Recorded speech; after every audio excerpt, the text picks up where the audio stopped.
In front of me is OnePlus Open, and today I would like to show you how you can add photos to text message.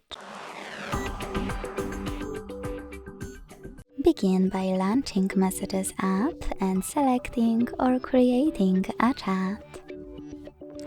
Then click on this icon of a camera and the photo at the bottom left corner and tap on all of your photos that you wish to add. If you can't find them here, select Folders and look for them here. When you find the chosen one, tap on it. Thanks so much for watching. If you enjoyed this video, leave a like, comment and subscribe.